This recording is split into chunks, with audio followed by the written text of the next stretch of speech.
My name is Rhett Butler, and welcome to Real Talk. On today's show, I have the pleasure of introducing award-winning documentarian Laura Waters Hinton. Laura, welcome to Real Talk. Thank you for coming today. Thank you for having me. I always have to ask this question first of all my filmmakers that come on this show. Many are called, but few are chosen, especially in this day and age where everybody thinks they can grab a camera. But what made you decide to become a filmmaker? Well, I think it was an evolution over time. As a child, I had a very formative experience making murder mystery movies with my friends at the VHS camcorder. Got it. Agatha Christie, I got you. You know, we would food coloring down the shower and throwing fake bodies out of second-story windows and that kind of thing. So I loved it, but I never ever thought that would be a real job, right? A second thing that happened as a child is one of my mother's childhood best friends was a woman named Mary Lambert, and she went on in the 80s to become one of the big directors in Hollywood at the time. She directed a ton of like Madonna videos and Janet Jackson videos, Motley Crue, and then she also directed Pet Sematary, the Stephen King, based on the Stephen King novel. And I remember she came to our town in Florida where I grew up and filmed a movie there, and she allowed me to come on set. And that struck a chord with me. I still don't think I thought it was some kind of viable career option, but it was so exciting to me that it never left me. And so even though after college, or during college, I majored in political science and communication, I thought I'd go into marketing. I wasn't quite sure what to do with my life. And after I graduated, I actually was engaged to be married, and we ended up breaking our engagement. And this was this kind of turning point in my life where I just, you know, I went home, lived with my parents. I was, you know, sad and depressed, and decided to write a list of what, on one side I said, these are all the things I think I might be good at. And these are all the things on the other side that I wish I was good at, but I'm actually not good at those things. And so I took a whole inventory of my life. And when I added up the things that I loved, storytelling, journalism, people, stories that had the potential to change the way people thought about the world, I realized that that was filmmaking, and in particular documentary filmmaking. So I ended up applying to a bunch of schools. At that point, I had no experience in it. I didn't have a reel. And so I had to apply to schools that only would take people, you know, without any experience. And I ended up getting into American University here in Washington, D.C. That's amazing. And that was, I look back and think, I'm so thankful that they let me in, and that I ended up loving it. And for me, it's my life's calling. And so, but it was that evolution over a number of years to get to that decision. Absolutely. That's a very realistic experience as well. Your first film, As We Forgive, won the 2008 Student Academy Award, and it exposed Rwanda's reconciliation with the 1994 genocide. I want to throw to the clip real quick. If they tell you that a murderer has been released in the neighborhood, how would you feel? And this time we weren't releasing one, we were releasing 40,000. When you consider 1 million people who got destroyed at the hands of their neighbors. When you get 1 million people dead, it becomes impossible to exert justice. The president of Rwanda passed a decision to release the perpetrators who had confessed their role in genocide. So far, 50,000 have been released. Very deep stuff.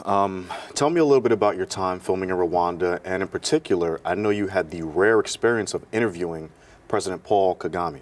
What was it like shooting this film? Shooting this film was definitely one of the hardest things that I'd ever encountered or ever done in my life. And I look back now and think it was probably good that that was my first film, because I had no idea how hard it would be. And if I had known how hard it would be, I might not have done it. Because here I was, you know, in my mid-20s, going over and trying to build trust with both survivors of genocide and perpetrators of genocide, and asking them to share the most vulnerable parts of their lives with me on camera. And I ended up having an incredible translator, this young Rwandan man named Emmanuel, who still to this day is a dear friend, and he was a survivor of the genocide. And he was able to explain the vision of the film to the characters in the film in their language. And because of his own story, he was able to get us access to their stories. And they said, you know, the world stood by during the Rwandan genocide and ignored us. And at least now, maybe we'll have a chance to tell our stories. And so I was able to have them share these horrific tragedies in their lives, but also the way that forgiveness and reconciliation was helping them to rebuild and to knit together their communities again. So for me, it was just honestly one of the most profound experiences I've ever had, being in the presence of people who could forgive or who were even willing to be on the road to forgiveness with the killers of their family. That was just, that is a mind bender. Absolutely. You know? Absolutely. So it's still something that resonates today and still something I ponder, you know, could I forgive? If somebody killed my family, could I do what they've done? Right. So that's always been a source of inspiration, even to this day with the films that I do. But then meeting President Kagame and interviewing the president. Yes. I mean, we were student filmmakers. This was ridiculous, right? We had no funding. Right. We didn't have friends in high places. Right. And I think it was the day you were leaving, right? It was the day I was leaving. And there was a fixer there, like a guy who was helping kind of coordinate logistics. He was a Rwandese guy. And he had a friend who was in the Kagame administration who was sort of a personal assistant to President Kagame. Wow. And he said, well, I'll give you her email. Don't tell her where it came from. Here's her number and her email. Don't tell her where you got it from. And so I just started calling. Every week I would call that we were there. It was like about a 4-week shoot. Okay. And she was really nice to me, but she said, I'm so sorry, the president does not have any time. And she said, but when are you leaving? And I told her the date. And the day before we left, she called me and said, the president can see you this afternoon if you can come immediately. Can you come right now? And so we just drove out as fast as we could. And he sat down for at least half an hour and did the interview. That's amazing. So that was, of course, one of the most thrilling things as a filmmaker. Of course. I know during that time you co-founded the We Forgive Rwanda initiative, and also the Living Bricks. I know a lot of these things were tied to the film during that time period, but just in general, it inspired you for social causes in relation to your filmmaking. Can you speak more about that part of your life? Absolutely. I mean, documentary films in particular so often connect directly to social issues and can highlight and spread the word about issues that people might not otherwise have known about. And so with most of the films that I've done, I have created some connection to a social action cause. With As We Forgive, we built an organization called the As We Forgive Rwanda Initiative, which was led by a small team of Rwandans, and it was funded by the John Templeton Foundation. And we were able to take the film all across Rwanda and show it on this big blow-up screen, 16-foot screen that was taken village to village. And then the organization facilitated conversations between survivors and perpetrators to say, hey, if these people can do this, how do we facilitate a process of reconciliation in this community? And from that, people began to do more reconciliation and began to work together in small associations, like agricultural associations, where you have survivors of genocide, perpetrators of genocide working together to grow crops together, that kind of thing. And so that actually led to the most recent film that I have finished, Mama Rwanda, about women entrepreneurs. We're going to get to that We're too, going to by get the to way, that. And so, and then the Living Bricks campaign was something that came out of it as well, where people said, hey, we want to help.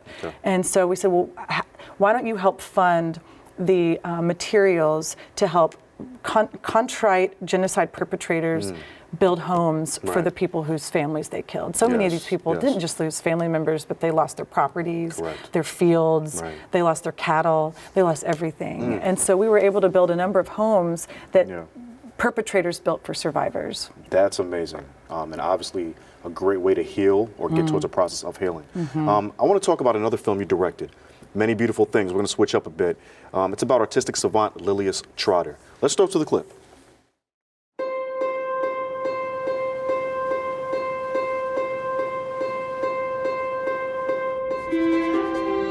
Come and look. These colored pages are with one and the same intent, to make you see. Many things begin with seeing in this world of ours.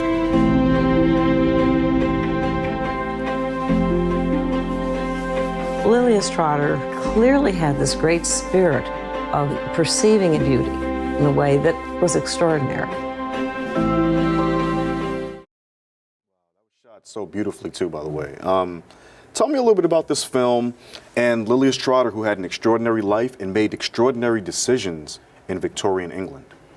Yeah, Lillias was a protege of John Ruskin, who at the time was one of the most famous men in England. Yes. He was an art critic, a philosopher, a writer, and everybody knew who he was. Right. And he believed, he took her under his wing, he sort of discovered her, took her under his wing, began to mentor her, and saw that she was a genius.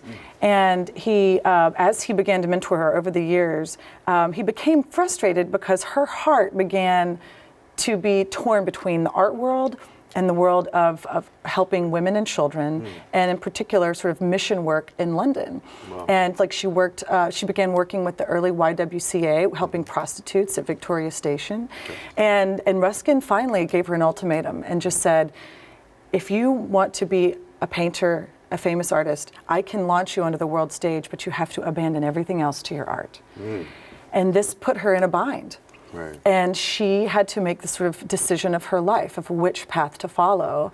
And ultimately, she rejected Ruskin's offer and continued to work with the women and children in England, the poor women and children. And then she ultimately moved to Algeria, where she served for 40 years as a missionary. Wow. She never got married, never had children. She went of her own accord, with her own money, used her family's inheritance, paid her own way, and she went and she worked again with women and children, teaching literacy, helping them to learn to read and write. And she lived there until she died around the age of 70. And at the same time, she continued her art. It just she kept it in travel journals and small little notebooks, and so people never saw what she accomplished. But she left this incredible body of work, of very small paintings that were in these travel journals, along with her writings and prose. She wrote many poems and beautiful sort of desert mystical writings about her faith and about her journey to work with the Algerian people, and really was just a woman ahead of her time, the kinds of things that she was doing. She was teaching women job skills, because so many of them were being tossed out by their husbands in exchange for new wives, or being put into harems and that kind of thing. And so she lived among sort of the poorest of the poor there in Algeria, and worked with them and loved on them until she died. And she writes extensively about, even though it was so difficult, and how really the world never saw either of her work, right? Either her mission work or her artwork, that she counted it all as joy. And that she felt that she had followed a call, and that in following that call, that she experienced deep, abiding joy in making that choice. So the film kind of looks at that difficult question of calling and vocation, and what is really the measure of true success. You know, that evokes another question I wanted to ask you about the fact that, number one, as a filmmaker and as a creative, clearly there's a trade-off. I've read in other interviews you've done where you said, you know, as a filmmaker and a creative, you know you might be sacrificing financial gains or extensive financial gains by not doing a traditional monetized route for a career. Do you find any parallels with a purpose-driven life of Lillias Trotter in your own decisions? And not obviously on that grand of a 40-year scale in Algeria. No, absolutely. But in the modern day sense. I do, and I think that's how that story impacted me personally, was as a creative, as a filmmaker, and I think many creatives feel the same way. You're constantly asking yourself the question, why am I doing this? It is so hard. It's so hard to get the funding, and then it's so hard to get the audience. It's so hard to get distribution. Why am I doing this to myself? And yet, all of us, all the filmmaker friends I know, we have this deep sense in our gut and our soul that we're meant to be storytellers. And I think that the story of Lillias gave me encouragement that even if maybe people don't, millions of people don't see my work, that it still matters. And that ultimately I need to be focused on the work and on the creative call, and less focused on earning millions of dollars or, reaching, Star Wars audience numbers, that kind of thing. It wouldn't hurt to get there one day. But it's definitely been an encouragement, her story. Absolutely. I know you received many emails about making films, but this one actually came with some funding. How rare is that in this industry? As we piggyback off the last question. And so the way that Many Beautiful Things came about, I I had just had my second son. He was about 9 months old, and I got this random email in my inbox. And I get a lot of random emails, you know, to my imagebearerpictures.com email address. And a lot of people have ideas of stories they want me to tell about their own lives or whatever, some kooky ideas, get a lot of kooky ideas. And the vast majority, if really hardly any of them, ever have funding. And so all of a sudden, here I am, a few years ago, I get this email in my inbox. And it was from Miriam Rockness, a woman who is the world's expert on Lillias Trotter and has written 2 of her biographies. And she said, we're looking for a filmmaker to direct a documentary on her life. And I was so close to just writing back and saying, no, you know, sounds great, but you know, but as I carefully read it, I said, I think this may be a really legitimate offer here and a really legitimate team behind this possible project. And as I spoke with them and talked with them, I realized they had a full budget in place. They had the artwork was available, all access to the people related to Lillias. We had access to their lives, and it was going to be an amazing team. And so that had never happened to me before. Typically, I'm generating my own ideas and I'm writing grants or whatever to raise the production funds. And this came to me. The idea came from the producer of the film, the executive producer, and through Miriam, and it just worked out beautifully. That's amazing. That's awesome. I know faith is important to you, and from my purview, it's played a subtle running theme throughout your films. Do you find it difficult thematically when also talking to a secular audience, and to not ostracize them or make them feel as if this isn't their genre? Yeah, you know, it's so interesting to me that so much of the media and films that are made for a mass audience rarely, if ever, touch on faith or matters of faith. Typically, that's reserved for, quote, faith-based films. And many of those films, frankly, are terrible. and not, you know, they're not, many of them, not all of them, many of them are not, in my opinion, good art. Got it. And so, and yet, for really the majority of viewers, faith plays some role in their lives, if not a central role in their life. And so for me, as a filmmaker, I'm very interested in finding those intersections of faith and real life stories in a way that can appeal to anybody. The idea of forgiveness is a universal topic and in a universal quandary, right? What are the limits of forgiveness? The topic of calling or vocation, or what is the meaning of my life at the end of my life? Does my work have meaning? Those are at their core spiritual questions, even theological questions. And to me, I think, I look at so many films and I'm like, why are they leaving out these sort of metaphysical questions that are so important to so many people's lives? So I always, when I'm interviewing people of faith, or if there is some type of theme of faith running through, I'm always thinking about the various audiences that might encounter the film. And so I do not make films for one audience or the other. I make them for a general audience. And some people might, for example, with As We Forgive, most secular audiences saw it as a beautiful story of just human engagement and good triumphing over evil, and people being able to do the impossible, right? Faith-based audiences saw it as, oh wow, that is a central tenet of my faith, to forgive, and what a beautiful story of faith being lived out in these people's lives. And so I tried to edit it in such a way that different audiences could absorb it in their own personal way, but that it wouldn't be off-putting. I always think about a PBS audience, and could a PBS audience appreciate and enjoy this film? And that's sort of my litmus test for all. And so 2 of my films have been on PBS.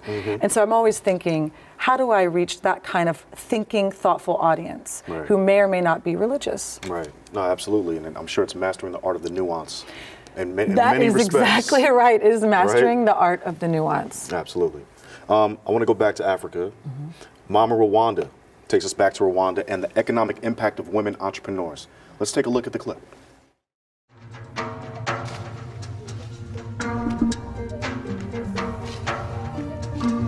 When genocide happened, the women of this country were completely broken. If you look at where we were in 1994, the status of women of Rwanda has changed completely. Women are more than half the population. That means women are responsible for more than half the economic development. Women are a resource. Nitwa Mukanagana Drosera. Ndi umumama w'abana 5 b'abahungu. Ari mfite umugabo tubana. Yaje gukora jenoside. Ubwo nkaba ndi umuhinzi, nkaba ndi umucuruzi ariko bitangira bigerageza. The economic impact of Rwandan women post-genocide is probably a very little known fact. Obviously, this exposes that. Can you talk about this moving film a bit? So Mama Rwanda did grow out of that initial project of As We Forgive. Okay. And my goal with the film was to go back and look at, the first film looked at sort of the social and spiritual recovery of the nation, and this country looks at the economic recovery of the nation, and in particular the way that women are playing this sort of unprecedented role in its recovery. Right. After the genocide, so many men were killed that women, for the first time in their lives, had to take up positions of leadership. So today, for example, Rwanda's parliament has the highest rate of women of any country in the world. Wow. It's over 65% of parliament is women. And so connected to that are that women for the first time now are looking at their families. So many of them have been doing agricultural work for their entire lives. All their parents and grandparents did the same thing. Yes. And they're saying, I want to make a better life for my family, for my children, for my community. And the way to do that is to start businesses. Right. And so I wanted to look at sort of the unique role that women were playing in this process, but also how they juggle motherhood with starting a small business or starting a large business. And so we looked at 2 women in particular, one who was extremely poor, lived on about $1 a day, who was teaching her community of reconciled perpetrators and survivors how to save money together and to get a business loan in order to buy land that they could farm together. And then we contrasted that with the story of a woman in the city who was sort of this rising star entrepreneur. She started a banana wine company. She had 30 or 40 employees, but she was a widow with 5 children. And how did she run a company and have 5 kids by herself? So I wanted to look at that kind of very intimate look into their lives to see how are they doing all of this, and then how is it benefiting the country? Amazing, amazing. I want to switch up and get a little technical. For our gearheads, we have people that are watching this show. I remember the gear. that just want to get a glimpse into, I know you use a lot of DPs and that kind of stuff, but at the same time, you might have some favorite tools that you might use and lenses and cameras. Can you give us a little glimpse of what are some of the things you like to shoot with or some of the cameras you like to shoot with? Sure, so I do. I've worked with the same DP for all of my films, Casey Kirby, also a DC-based filmmaker. Nice. You should have him on the show. We will. He's awesome. Okay. And Casey, for a couple of my films, has used the Sony F3, and I believe he uses an adapter to use Canon lenses. He also has used the Blackmagic, also with an adapter for the lenses. He has a whole kit. I don't even know at this point all the different gear that he has. Right. For Many Beautiful Things, we actually switched it up. I worked with a different DP, our friend, to do the reenactments of Lillias' life. I had never shot narrative before. And so for that for that shoot, we used the Sony A7S, which is remarkable because it's about this big, and yet you can shoot these incredible scenes. We were shooting in the deserts in Southern California. We were shooting in England. We were shooting all these different places, and you just can't believe the resolution and the clarity and the beauty that you're able to get. Again, I use Canon lenses on everything, so we used an adapter, used all forms of. I mean, I love getting the depth of field, but the A7S did an amazing job for us. Nice, that's awesome. Let's talk about the future. What does Image Bearer have coming up in the future? If you don't mind giving me a glimpse. I know you can't tell me everything. Yeah, it's been, this past season has been a really busy season. We've just released Mama Rwanda in October, and we just received, I'm very excited, a grant from the Murdoch Trust, which is a foundation in Washington State, and they've given us a grant to do a 50 university screening tour with Mama Rwanda, and also to be able to create ancillary materials for the web and discussion guides, that kind of thing. That I'm doing in partnership with the Moving Picture Institute, which is an organization that's supported much of my work. And so that'll be happening in the spring, 2017. I'm also working on a treatment for a documentary that I'm very excited about. I'm working on getting funding right now, so it's not a done deal, but it's the story of Leslie Lemke, who was a born as a premature child in the 1950s. His eyes were removed because of a severe eye disease. He was deemed failure to thrive by the hospital. Wow. And he was sent home to live with a nurse governess because his mother abandoned him, just like a teen mom abandoned him. Yeah. And he was sent home to die at the home of a woman named May Lemke. She was a nurse governess, and the hospital said, we don't know what to do with him. Can you care for him while he dies? Well, she miraculously keeps him alive, taught him how to swallow, taught him how to move, taught him how to stand. And by the time he was 14 or 15, he was deemed mentally handicapped, cerebral palsy, all kinds of issues, couldn't communicate in speech. Right. They just thought he would really have no life. And he ended up, when he was about 15 years old, stunning his family with being able to sit down at the piano. And just from hearing a TV show earlier in the night, played Tchaikovsky's Piano Concerto No. 1 from start to finish by memory. Oh, wow. And they realized that he had this incredible savant ability to play piano, and then later he learned to sing, then he learned to compose music. And to this day, he still cannot speak. He still is handicapped and blind, but has this incredible savant ability to make music. And so anyway, I've been so inspired by the story. And so I don't even know if we're going to make it for sure, but I'm working to get access to the family and to see if they will allow me to film. And his doctor is on board with the project, who's worked with him for 30 or 40 years. So I'm just hopeful that can come about. That's amazing. I hope so as well. I'm going to be checking for that one. I know we kind of touched on it before. We talked about the art of the nuance, but what do you hope people take away from your work if you had to frame it in a sentence or so? Oh my goodness.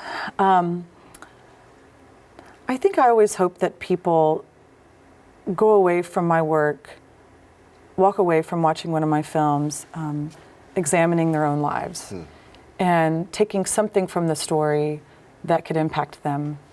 Maybe it's forgiveness. Maybe it is a major life decision. What should I do with my life? Maybe it is something about, should I become an entrepreneur? How could I do something like that? Well, I've seen these women do it in Rwanda. Maybe I can do it. Right. So I hope to inspire people. I hope to get people asking big questions of life. So I think kind of getting people asking the big questions of life is very important to me as a filmmaker. Absolutely. That's Image Bearer. Thank you, Laura, for coming to Real Talk. Thank you so much. I appreciated that very much. Her work is deep-rooted and provides a glimpse into the hopeful plight of the human spirit. We're privileged to have Laura Waters Hinton within our borders. I'm Rhett Butler, and that was Real Talk. Thank you, Laura. Thank you. That was great. That was a great story.